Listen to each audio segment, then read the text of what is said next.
Awuchomi na icustomer.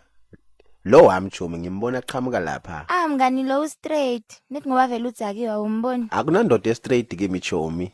Bona wena, injani inhloko yami? Ngiright ake. Ngiyabangena wena chomi, umuhle kabi, on point. Chichi randi, ituno, fast. Ngithula ngekawozi, ngithenga ngako. Yu, bayabingelela wena babe. Wakuphi wena? Ewe, angibingelela esemandiyeni mina. Umuntu obingelela umuntu othenga nonsense so. Khipha ngibone mani window shopping fast. Ngiyabingelela. Kanti ngicrossa ibhoda ngene eSwatini. Masojangwane nini funa ngibingelela.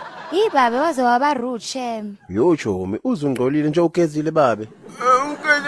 Ngene toilet yini mina wena. Angikhuluma nawe futhi la genzini.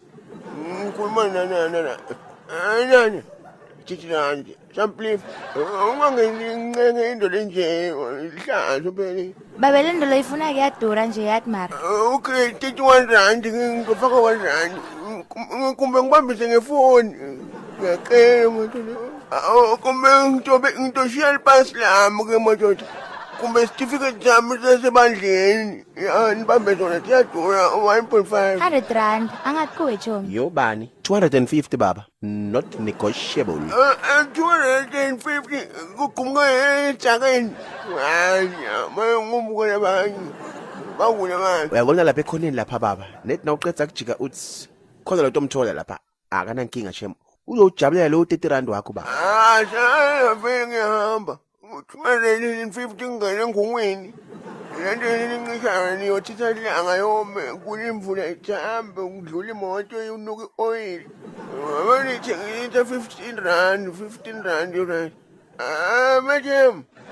20 rand tu fast ngithula ngekawozi. Ngiyathetha. Hawu, maye wayumthumela kusizwe ngoba mathi kuthi isizwe eligay. Miyekela ngisuyathelela. Awu wrong chomi shem. Utakubona khona ngale. 20 rand fast ngithula ngekawozi. Bayabingelela baba. Ngaphi nemali encane mara ubingelela. Hayi, ukuthengisa nokubingelela yamathu. Ngathi kuphela isipiliyoni thula nithi ngibingelela. Sawubona yena fast sawubona kunjani ngibale kokwakho. Usibongo kabanyenti ngathi ku. Ngibani lothenga kabi umuntu sibonga. Akunankinga ke buya baba. Letha le mali ecala. Alright ke sonzela baba. Yini manje? Yini ema? Amabhedri angayani. Ngathi amabhedri evatele khaya. Uyalayeka nokubambisa ngesitifiketi selibandla. Ngeke 30 rand. Ehlanzini.